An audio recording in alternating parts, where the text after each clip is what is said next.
Where there is no revelation, the people cast off restraint, but happy is he who keeps the law. Greeting, guys. It is me here with a message of the kingdom of heaven. Guys, I'm quoting from my prostitute now, my Solomon. Guys, I love this dude. He's so wise.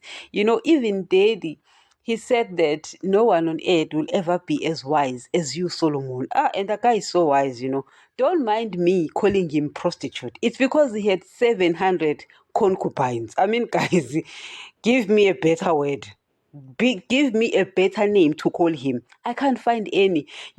But as we've explained, that you see, guys, he was spiritually dead. He did his best by obeying Daddy, but he was spiritually dead, and because of that, he was not commanded against doing that act.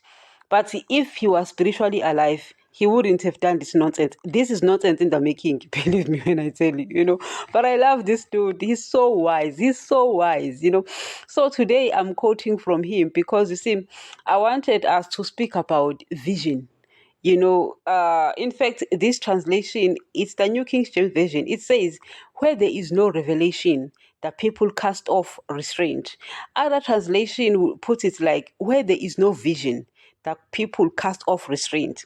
What it means, guys, is that, you see, guys, there is something that you get from a vision. Let me use the word vision instead of revelation right now, but vision. Because you see, a vision, guys, gives you a direction in life.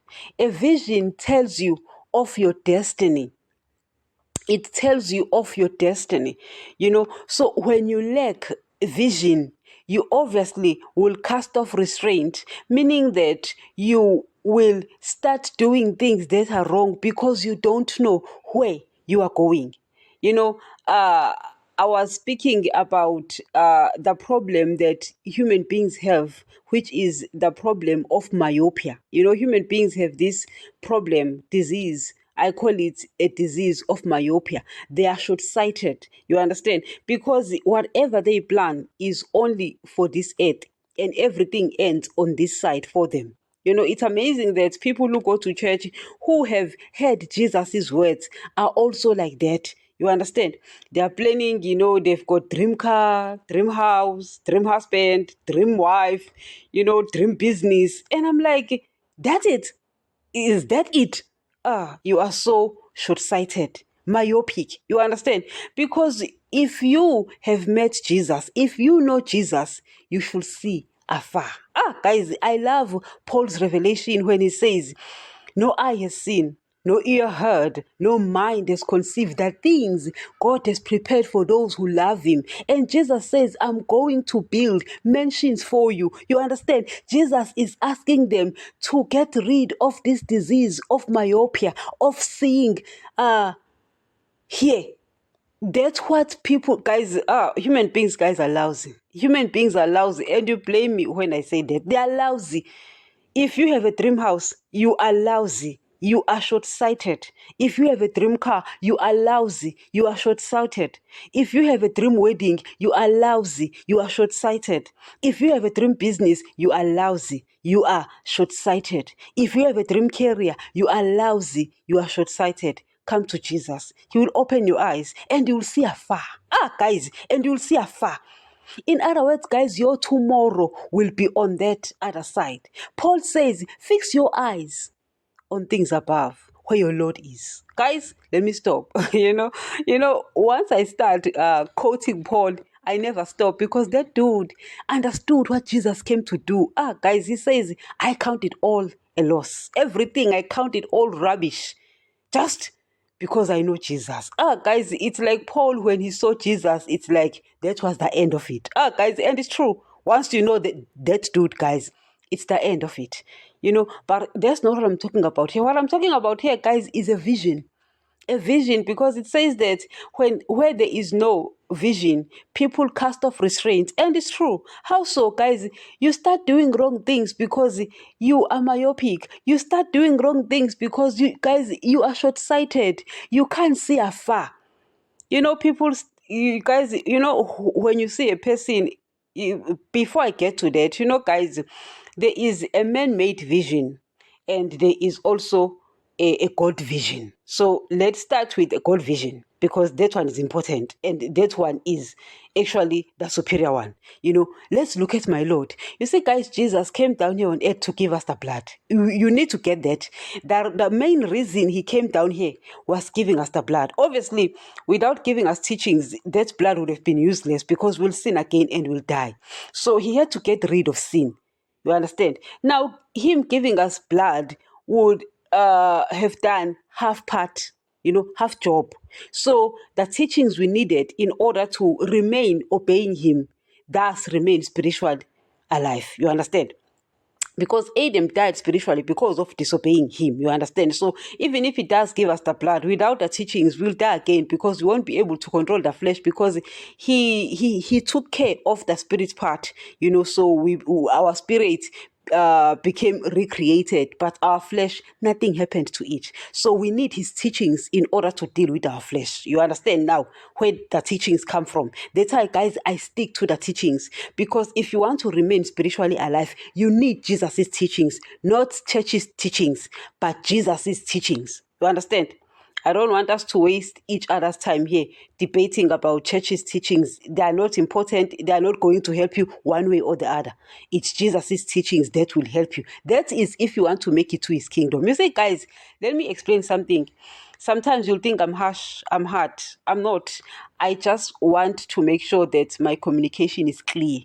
You understand? You see, you have a right to disobey Jesus. You have a right to go to hell. I want you to know that. Just because I preach so much against sin, you will think, oh, this girl is frustrating me. She's annoying me. You have a right to disobey Jesus. You have a right to go to hell. I want you to know that. Just because I want to make it to where Jesus is after I leave this place, it doesn't mean that you should as well.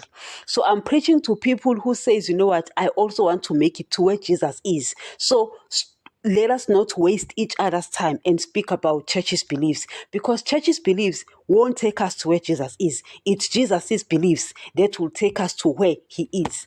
And that is where the kingdom of heaven. You understand, guys? We need to make that thing clear. So here, while speaking about God vision, because there is a man-made vision, there is also a God-given vision. Paul took God-given vision. Peter, James, John, Matthew, all those guys, they were actually going in a particular direction until they met Jesus. And when they met Jesus, the vision changed. You understand? In other words, they started seeing afar. They were no longer myopic. You understand? So because of that, they lived their life a certain way. You understand? Even Jesus, he lived his life a certain way. And I said that I wanted to use him as an example because, guys, he's my teacher. I learn from him. You understand? His walk, his teachings. You understand? So he came down here to give us the blood. You understand?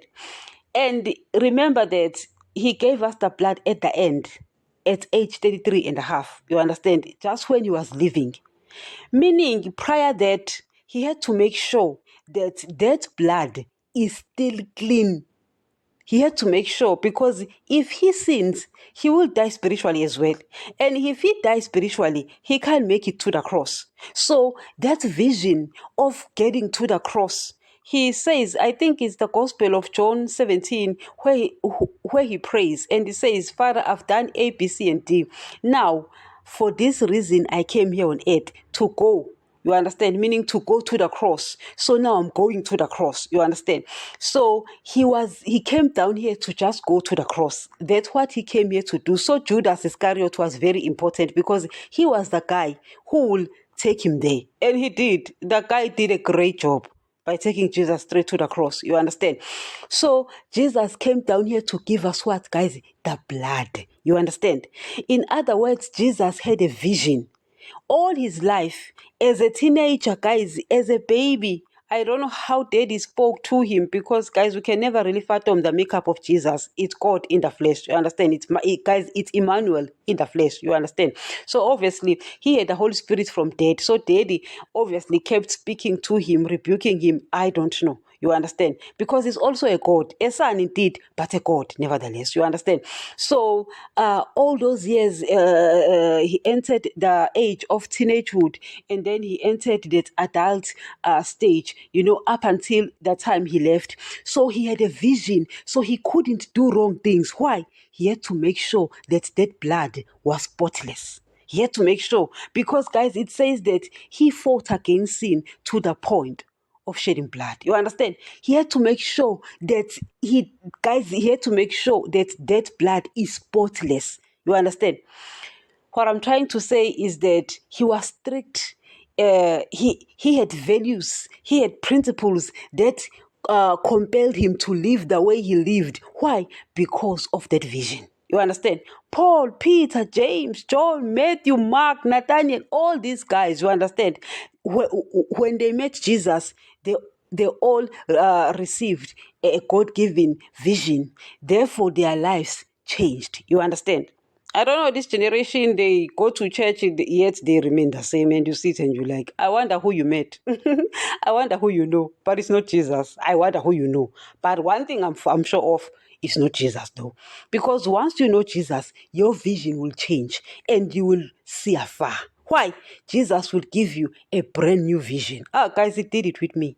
Why can't he do it with you? He did it with me. He did it with Paul. He did it with James. He did it with John. Why can't he do it with you? You understand? There must be a problem. There must be a problem.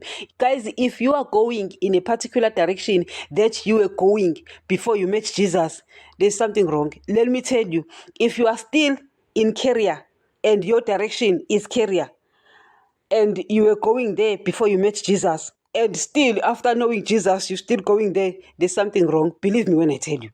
Why? You lack a vision. You lack a vision. Maybe you've got a human-made vision. Now I'm gonna give you an advice as well. It's not a good advice, but you see guys, as I've said, you have a right to go to hell. You have a right to disobey Jesus. Therefore, I'm going to give you this advice. You understand? Because a man-made vision is a vision that will get you money. Why? Jesus says don't love money. So obviously he's not a guy behind you having these millions. You need to know that. Secondly, he says you shouldn't love the world or the things of the world because your blessings are reserved in heaven. Meaning he's not a guy behind you being earthly successful. You understand? You being a blessed story or a success story. We need to make that clear. Now, a man-made vision will make you become rich. You will have money. Maybe you will be a businessman or a businesswoman or a career man or career woman, whatever the case be. You understand? But that is a man-made vision. It helps in a way that you become focused. I want you to know that. It helps in a way that you become focused. But at the end, after you leave this place, you are going to hell. I want you to know that. Why? Only he who does his will make it to where Jesus is. You need to know that. Whether you believe it or not, it's not about our beliefs. You see, guys, one thing you need to know, our beliefs are not that important. Why? They don't change what Jesus has said. If Jesus says there is hell and he reveals it to people, believe me when I tell you, he reveals it to people. So you believing that there is no hell doesn't help because our beliefs are not that important. They don't take away what he said. Guys, I don't know if you understand what I'm trying to say. If Jesus says there is hell and you say you don't believe in hell, it won't take away hell. You understand? So our beliefs are not that important. That's when I realized, damn, people's beliefs aren't that important. It's when I realized that, damn, Jesus still reveals these things. They are still there, even though people don't believe it. You understand? So a man-made vision will give you money and things of the world. You become a success story. It will keep you focused. In other words, you'll stay away from alcohol, you'll stay away from drugs, you'll stay away from maybe sleeping around. Why? You have this man-made vision. So it helps you. You will be kept focused, but guys, I want you to know that you will make it to hell. The advice I'll give you is make sure that when you have money, have a lot of it. When you are rich, make sure you are really rich. You understand? Because it wouldn't make sense for you to go to hell for just penny. It wouldn't make sense. Guys, please don't be poor and then go to hell. Don't disobey Jesus for something that is too small. Make sure it's something that is worthy. Why? Hell, guys, is forever. The heat there is not fun. You understand? So here I wanted to speak about that.